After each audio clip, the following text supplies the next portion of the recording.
जय श्री कृष्णा दोस्तों। 16 अगस्त 2025 कृष्ण जन्माष्टमी के दिन चुपचाप गाय को खिला दें, एक छोटी सी चीज 1 महीने के अंदर करोड़पति बन जाओगे। आज हम आपको ऐसी दुर्लभ जानकारी बताने जा रहे हैं।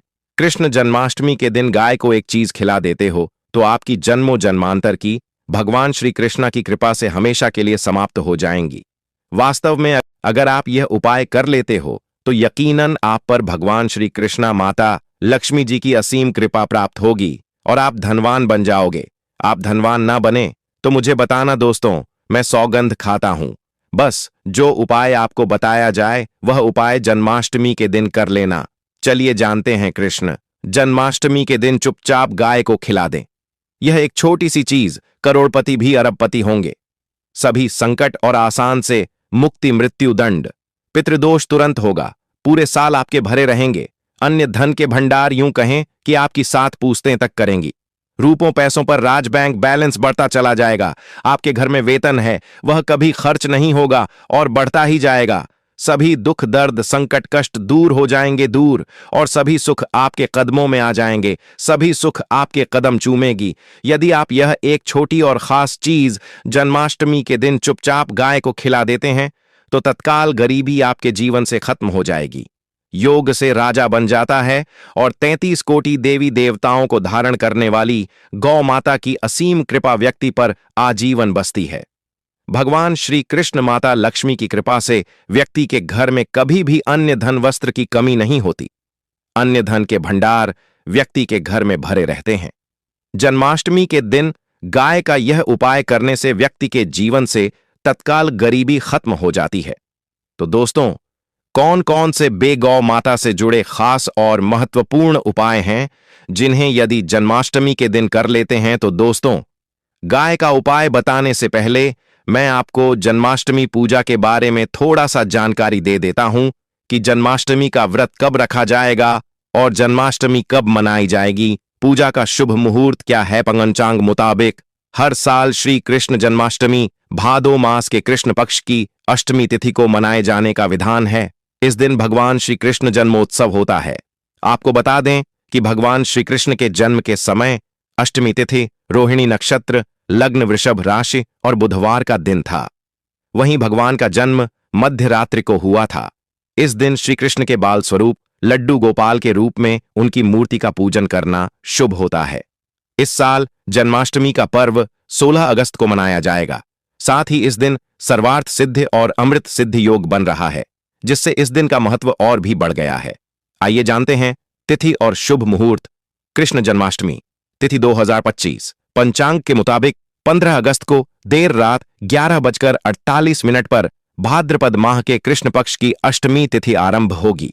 वहीं 16 अगस्त को रात 9:35 पर अष्टमी तिथि का अंत होगा।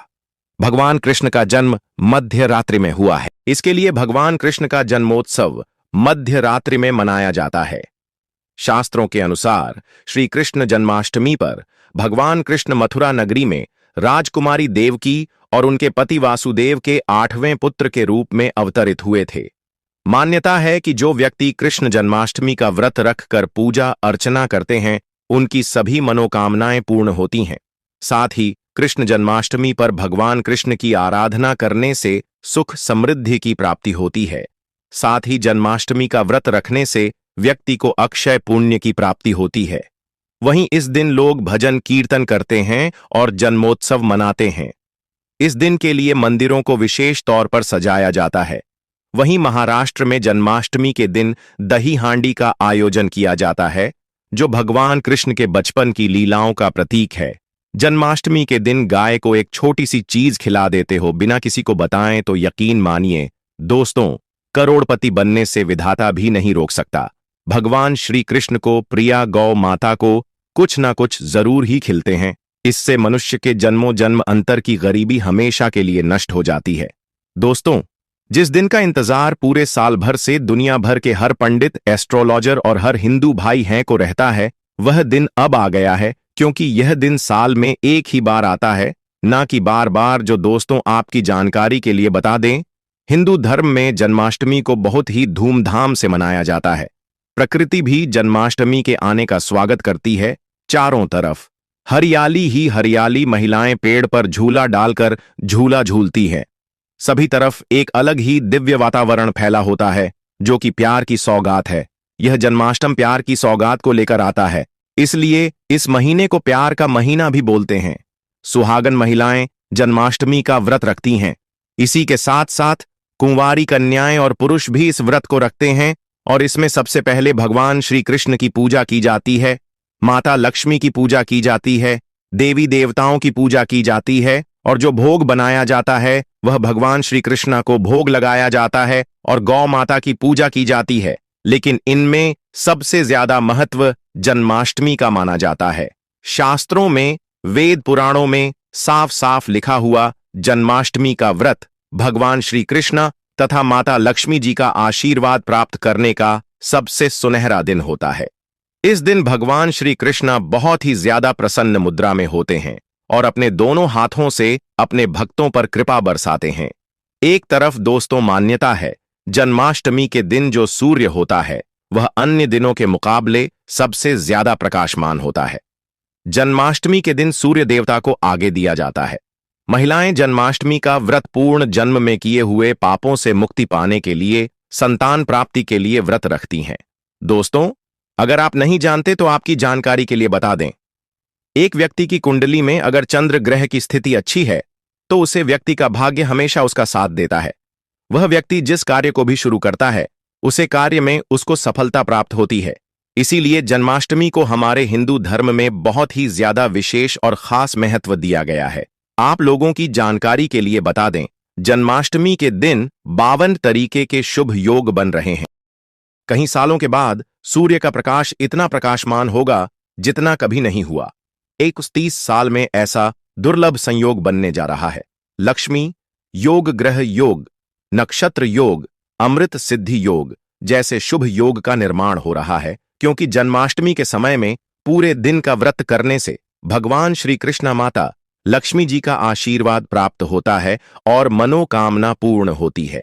जन्माष्टमी के दिन ब्रह्म मुहूर्त में सोकर नहीं उठ सकते हैं, किसी पवित्र नदी में जाकर स्नान नहीं कर सकते हैं, पूरे दिन का व्रत नहीं रख सकते हैं। वैसे तो दोस्तों, जन्माष्टमी के दिन स्नान और प्रातः का विशेष ही महत्व होता है, लेकिन इस दिन अगर आप ज्योतिष शास्त्र, तंत्र शास्त्र के अनुसार एक गाय वाला उपाय विधि विधान से जन्माष्टमी वाले दिन कर लेते हैं तो आपकी जन्मों जन्मांतर की गरीबी हमेशा के लिए समाप्त हो जाएंगी। वास्तव में अगर आप जन्माष्टमी के दिन अगर आप यह उपाय कर लेते हो तो यकीनन आप पर भगवान श्री कृष्ण की असीम कृपा होगी और आप धनवान बन जाओगे।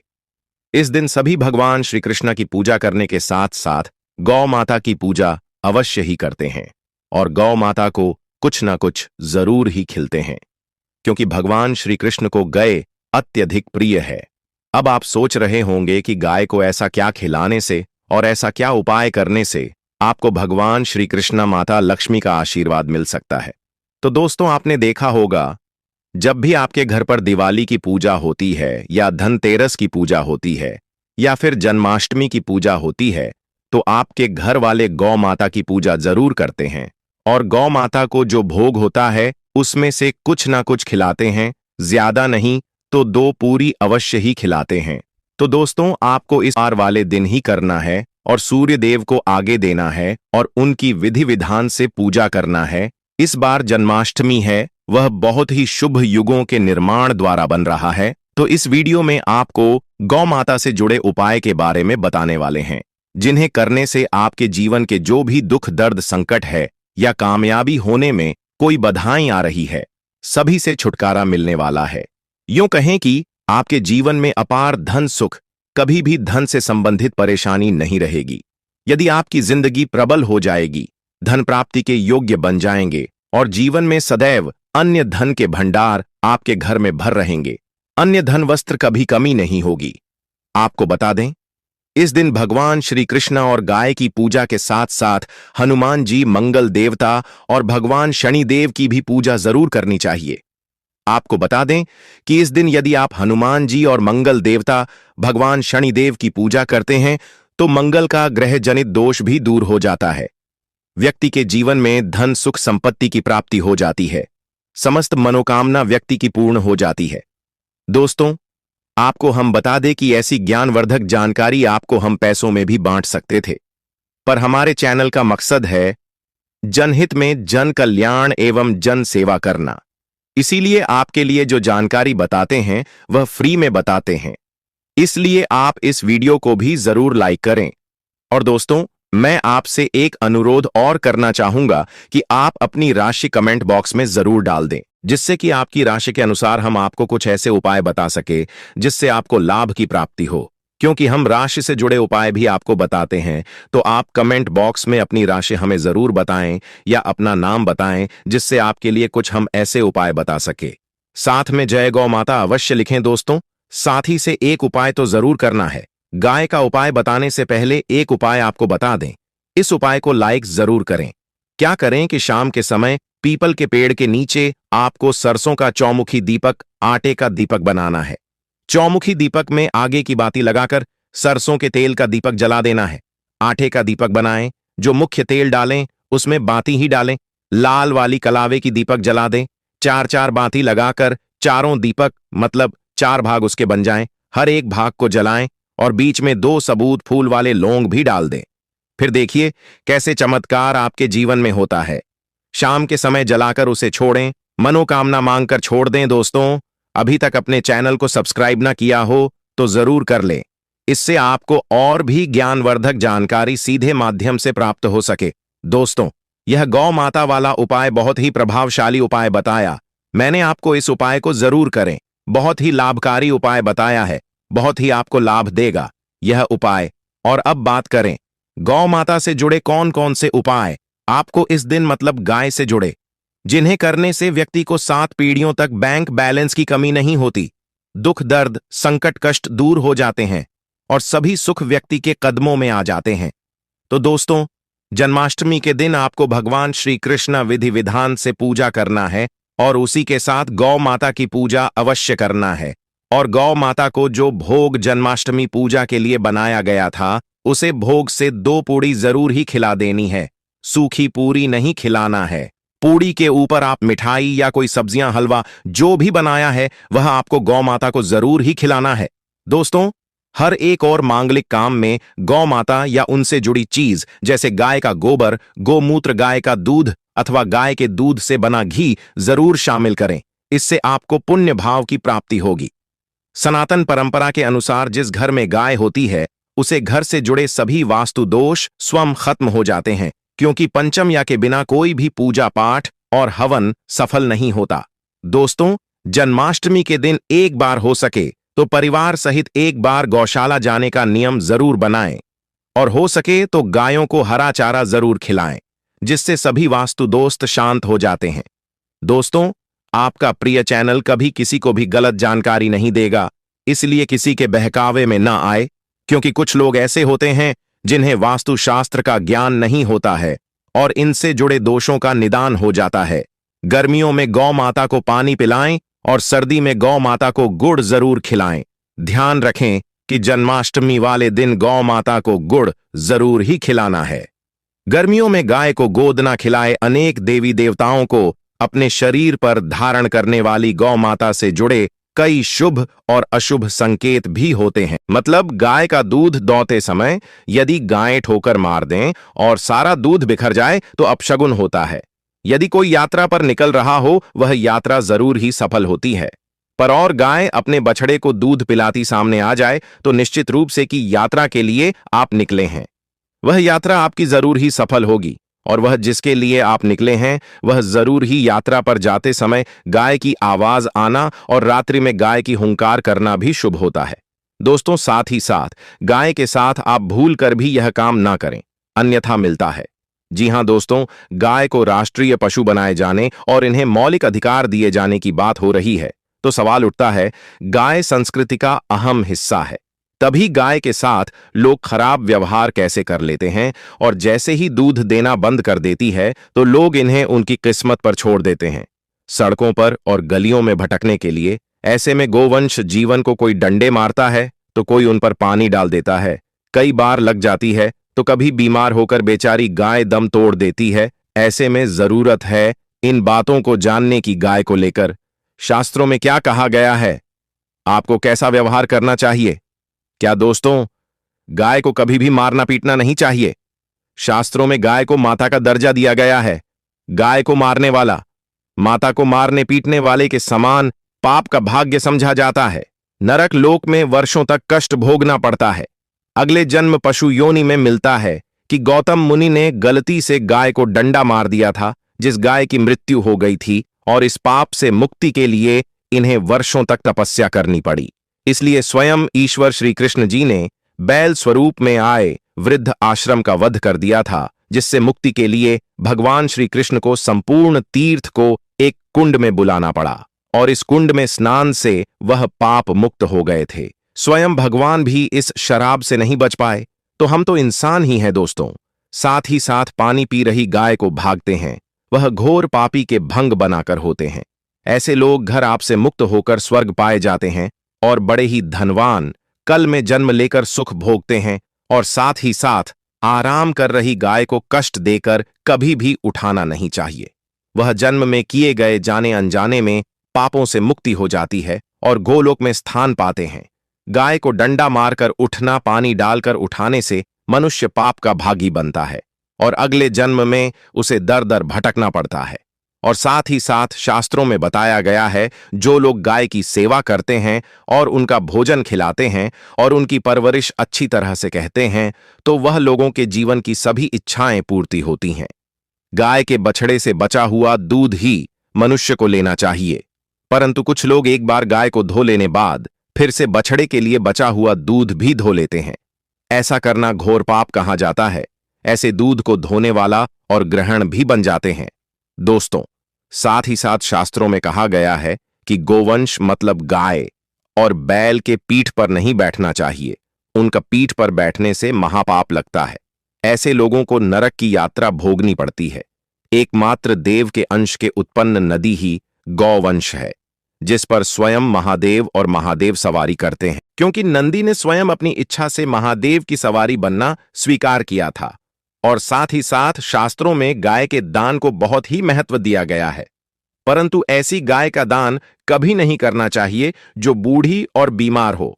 कठोपनिषद में नचिकेता की कथा भी इस संदर्भ में है कि जिस नचिकेता ने पिता द्वारा बूढ़ी गाय को दान करने पर आपत्ति जताई थी, दूध देने वाली और बछड़े सहित जो लोग गाय का दान करते हैं, वह महान पुण्य को हासिल करके स्वर्ग में स्थान पाते हैं।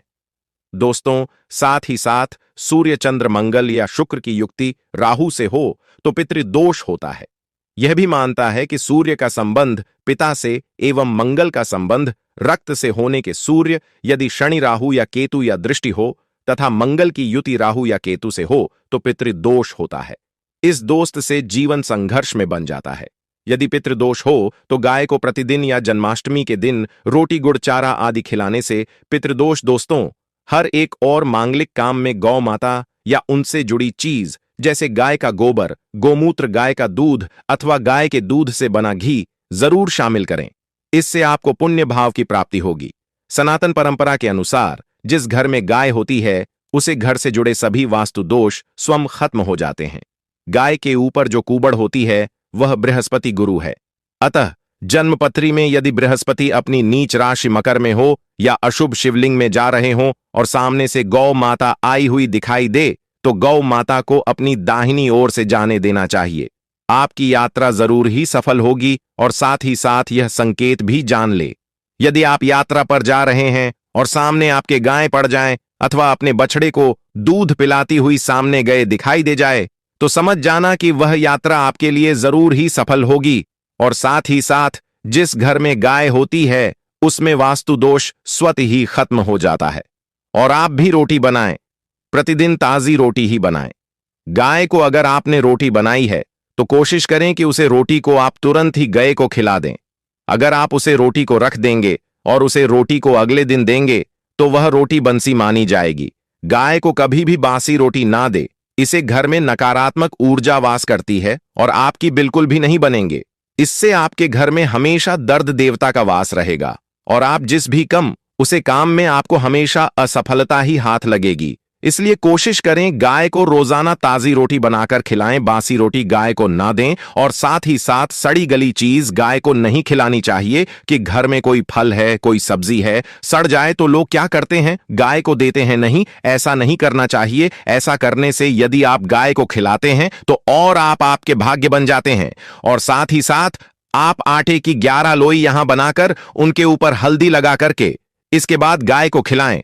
हर एक लोही को मिला दे, माता गाय की आप चरणों की स्पर्श करें। या दोस्तों, ऐसा करने से आपके समस्त काम बनने लगेंगे। जो 2 हक का समय चल रहा है वह भी खत्म होगा। आपके जीवन में खुशियां ही खुशियां होंगी।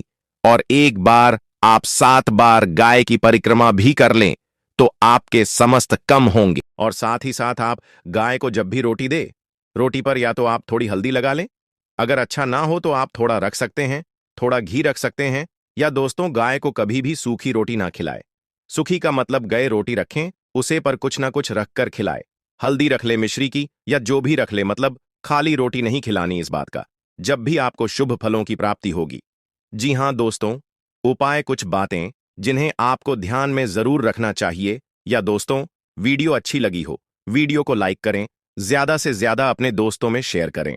चैनल पर नए हैं तो आपको इतनी ज्ञानवर्धक जानकारी प्रदान करता है तो आपका भी यह विशेष रूप से कर्तव्य बनता है कि आप चैनल को अवश्य सब्सक्राइब करें और दोस्तों कमेंट बॉक्स में जरूर लिखें जय श्री कृष्ण, जय लड्डू गोपाल, जय गौ माता।